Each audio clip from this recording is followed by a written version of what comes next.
I'm Danny, that witch next door, and you're listening to That Witch Podcast.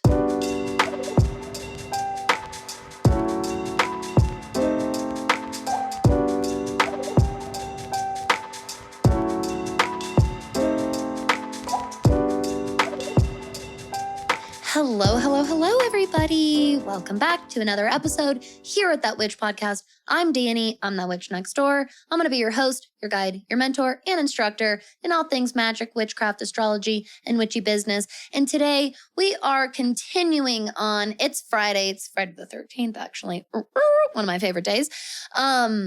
We are continuing on in our mini astro series, how to work with the planetary energy. And we have finally arrived at the always beloved moon. Let's dive right in to this powerful quick hitter episode. So the moon is the main planetary energy that we track its cycle that does not revolve around the sun, my friends. No. The moon revolves around the earth. We are the centric point as far as the moon goes. And this is seriously important information when it comes to your astrological interpretations. Honestly, this is just important information as an energy worker of any kind, because especially if you work with the moon, which tons of people do, the reason we feel so called and so connected to the moon as earth beings is because we are the center point.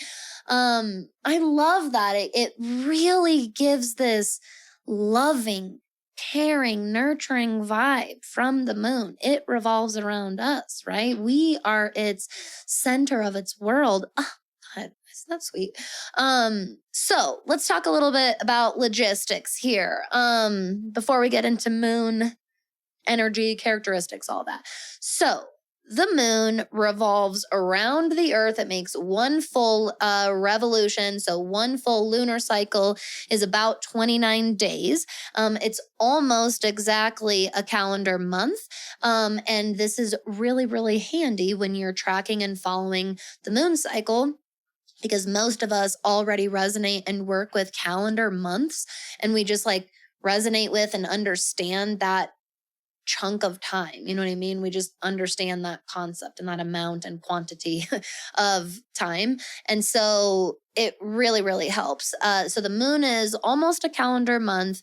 And that means that there are 13 lunar months. Okay. So this is why the Chinese New Year, which is based on the lunar calendar, why it takes place a little bit after our calendar day, New Year's Day, okay?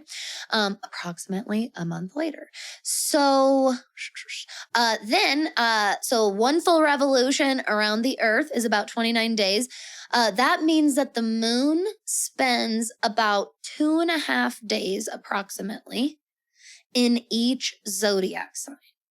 And this means that the moon is like the fastest moving luminary or celestial body that we're tracking on the astrological chart. So when you're looking at the current chart, the moon moves the most. And the moon represents our emotional experience. We'll go in more depth into that in a second. And so it makes a lot of sense why our emotional experience is so always evolving, always changing, always ebbing and flowing. This is very well represented in the lunar cycle, where the moon is moving signs or moving energy or moving vibes every couple of days, okay? Now the moon, unlike these other planets we've been talking about, does not have a retrograde cycle. The moon does not appear to be going backwards. And so we don't have retrograde.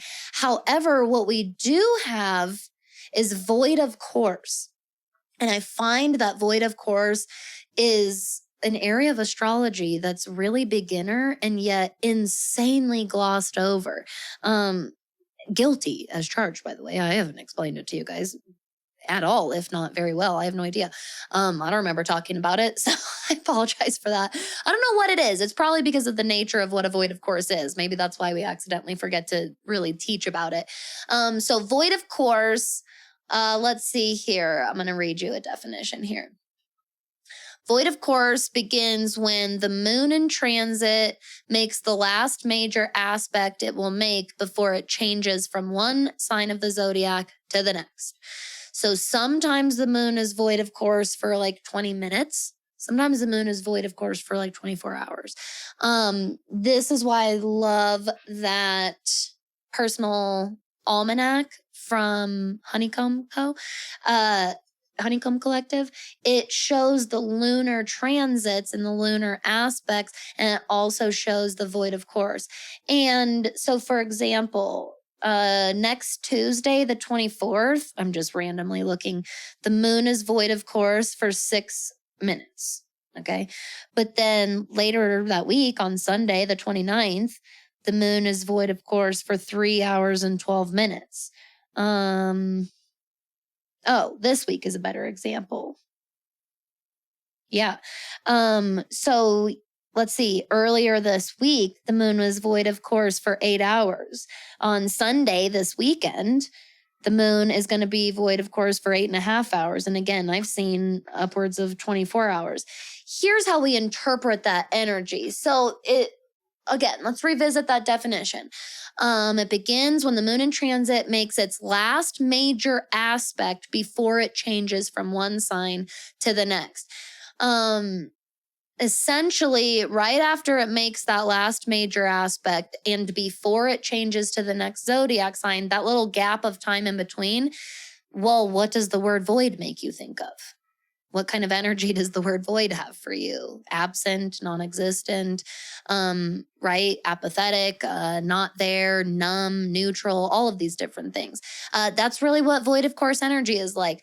We don't have a lot of motivation.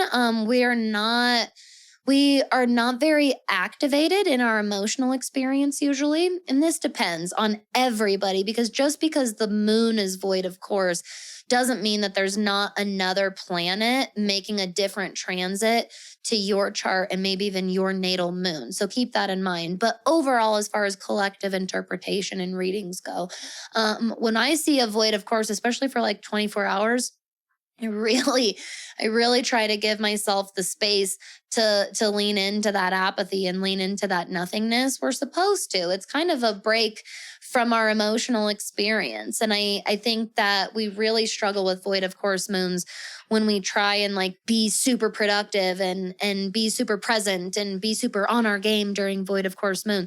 Whether it's 6 hours whether it's 6 minutes or 24 hours, when you see a void of course moon coming up, or if someone posts about it online, for example, what little things can you let go of?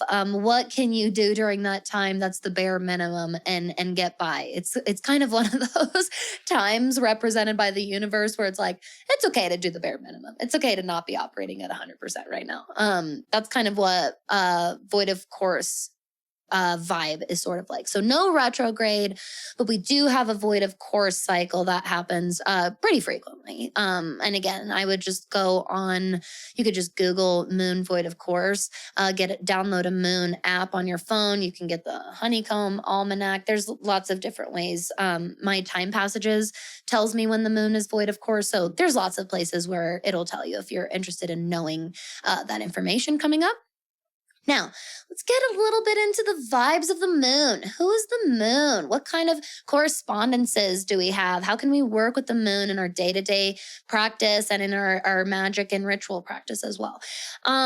So the moon, like I said, represents our emotional experience. And when I say that, I mean broadly our emotional experience, how we emote, how we receive emotions, how we react to other people, what our emotional needs are, how we meet the emotional needs of other people. That means that there's some of our intuition embedded in the moon. Not all of it, but there's a good amount of our intuition in our emotions. It is a major part of our life. And it makes sense because, again, we are the center of the moon's world, really. And so it makes sense why it is so active in our lives, why we feel so connected to it. It is a sad, sad byproduct of honestly, the scientific revolution, that, working with and connecting with lunar and moon energy is woo woo and silly and whatever. Like, no, it's not. We're the only celestial body that it revolves around. And it influences physical aspects of our earth, like the ocean tides. It would make sense that we are very connected to it. It doesn't mean the moon holds power over us. It means we are connected and we can tap into that connection and we can learn from it, harness it, and be intentional with it. Okay. So knowing that the moon really deals with emotions in general. So you look at your moon sign in your chart, and it's going to be very different. An Aries moon is very, very different than a Virgo moon. A Virgo moon is very, very different than a Sagittarius moon. This is very, very different than a Taurus, right? So I don't know why I landed on fire and earth, but those are the examples that came up. Look at what sign your natal moon is in, or I really recommend tracking the moon in general. One of the best ways to work with this energy is to track the moon and track the sun, the solar seasons. If you don't track anything else in astrology yourself on your own time, at least let it be the moon and the sun. And we'll talk about the sun next time, obviously. But the moon is going to be really, really indicative of collective emotional experiences and lessons. It'll genuinely help you interact more mindfully and more effectively with people in your life and your environment around you. I promise. It's just ever since I started tracking the moon, over 2 years ago, I consistently track the moon now and pay attention to where it's at. I mark it in my journal. I look it up on my app, or I have a widget for it, or whatever, right? I'm telling you, it gives you so much information. It is very, very confirming. It's very validating. It's very informative. There's tons and tons of benefits to it. You can track your own patterns. You can track your own community patterns and see, oh yeah, I notice in my area of town that Aries moon people go a little bit nutso around. You can definitely tell the road rage comes out or whatever that is. And I make sure to be extra mindful while I'm driving, or to be extra patient myself when I talk to people. Okay. So things like that. It just helps you be more informed. I also, because the moon revolves around us, because we do have this connection to it, yes, we can harness the moon's energy and charge various tools and parts of our practice with the moon. So if you are wanting to harness specifically that Sagittarius, like we used for an example, that Sagittarius energy specifically, putting your crystals out to charge under a Sagittarius moon. And by the way, the moon I do not know how many times I have to explain this. The moon, louder for the people in the back. The moon does not need to be full in order to charge things underneath it. Every lunar phase, I'll link the other moon episode. It was like last month or the month before. But I did a moon magic episode that I want you to go back and listen to if you need a reminder. Every single lunar phase has different benefits and different purposes to it. So even a new moon can be really beneficial to charge your crystals under, okay? So it does not have to be full. You should be choosing how you charge, based on a lot more than just because it's a full moon. Why that full moon? What are the intentions there? Like, let's not just do it because everyone on social media is charging and dancing naked under the full moon. Like, why that full moon? It's okay if a full moon, it's got everybody out of their seats and out of their pants and they're having the best time. And you're just like, I just feel like being at home and kind of being by myself and kind of being quiet. That's okay. Follow that intuition. There might be a waning moon phase that everybody else around you seems really, really down or really, really withdrawn. But maybe the sign that phase is in, maybe it's a Capricorn waning moon. A waning phase is a great time to pay gratitude and respect. So maybe you use a Capricorn waning moon to pay gratitude and respect toward your financial and professional accomplishments. And you spend time being grateful for those things. And you want to really harness that energy of those intentions. And so you lay your crystals out with that intention to charge them under. Okay. So it doesn't just have to be the full moon. Okay. It's so much more than that. Now, if you want to incorporate some moon correspondences, so some colors associated with the moon are definitely like whites and creams and silver, but also black and navy blue. Honestly, that whole color spectrum really on the monochromatic spectrum of like black to white, all of it's associated with the moon because the moon literally encompasses the entire monochromatic scale from black to white and everywhere in between, from dark to light and everywhere in between. So you can get away with anywhere on that scale and it can be associated with the moon. Okay. But silver and clear definitely have this like watery, dreamy, ethereal, emotional water vibe to it. Okay. That's very, very lunar. So those can be an extra little oomph to moon work, but also anything to do with emotional and spiritual experience. So your blues, your indigos, your purples, your violets, your lilacs, all of that is definitely associated with the moon. So you can incorporate that color work into your candle work, into your clothes, into the color of ink or paper that you use in rituals, your nail color, whatever it is. In your decor, whatever it might be for you, if you're doing some kind of specific lunar ritual. But really, if there's nothing else you take away from this episode, please track the moon. I know that it's like the most simple thing, but it is one of those things that you just need to put in practice and start doing it for a while. And all of a sudden, you'll notice after a few months how much stronger your connection to the moon is. Your lunar magic and rituals are going to be so much more strong and intentional and bonded after that. I promise. Than if you're not tracking the moon and you're just randomly doing things because it's a full moon. It's not the end of the world to do those things that way. You don't have to be a lunar witch. But if you are going to work with the moon and call yourself this lunar worker, I really, really recommend doing it this way. Just in whatever method makes sense for you, find some way to connect to the lunar movements and transits. And I use that as a broad term and call it tracking the moon. So whatever tracking the moon means for you, that's what I recommend in your lunar magic. It will just provide a really, really strong foundation for inspiration for your work. Okay. So lunar magic can be honestly worked into and incorporated into literally any ritual, any intention, any spell, any manifestation, any branch of magic and witchcraft. The moon's energy and lunar magic in general can be incorporated or layered in somehow. So there's endless ways. Start by tracking, start by knowing your natal moon sign, paying attention to what planets make aspects in, near, or around, your natal moon.